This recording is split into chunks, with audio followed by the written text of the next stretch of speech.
C'est bon? Voilà, avec une superficie de 475 1442 km², le Cameroun est un pays situé au-dessus de l'Afrique équatoriale et au centre de l'Afrique et regorge environ une population d'à peu près 20 millions d'habitants.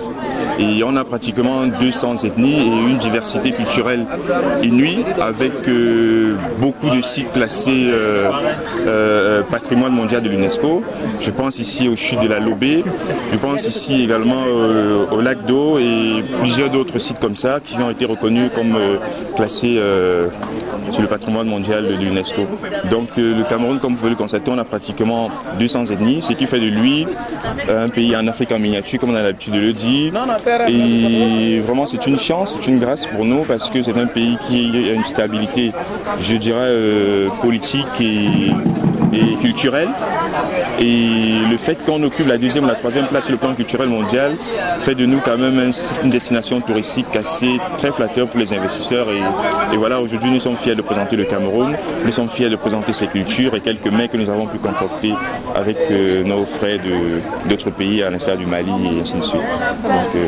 Pourriez-vous nous faire un tour d'horizon de ce qui est exposé ici? Oui.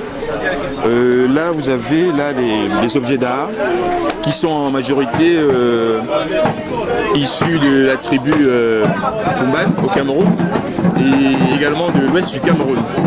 Et évidemment, vous avez les Samara qui sont une particularité de l'Est Cameroun. Ils sont assez particuliers, pourquoi? Parce que en dessous, c'est pas du cuir, mais c'est du caoutchouc. Donc c'est beaucoup plus récurrent dans la plupart des pays africains. Oui. Et là, nous avons un bref aperçu du Cameroun. C'est un pays, j'ai oublié de le dire tantôt, c'est un pays bilingue. C'est-à-dire on parle le français et l'anglais au Cameroun. Le 20 mai 1972 symbolise la date à laquelle les deux Camerouns occidental et oriental se sont unis pour former aujourd'hui ce qu'on appelle le Cameroun avec une étoile dorée au centre des trois couleurs. Tout en parlant de cela, est-ce que les couleurs nationales du Cameroun ont une signification particulière? Naturellement, comme tous les autres pays, je ne suis pas un fin connaisseur des couleurs, mais le vert, rouge et jaune, le rouge qui symbolise ici, je dirais, le cœur des trois couleurs avec l'étoile dorée. L'étoile dorée, pourquoi? Parce qu'auparavant, avant le 20 mai 1972, on en avait deux, parce que le Cameroun était francophone et anglophone. Oui. Et après le 20 mai 1972, on a obtenu cette fameuse étoile.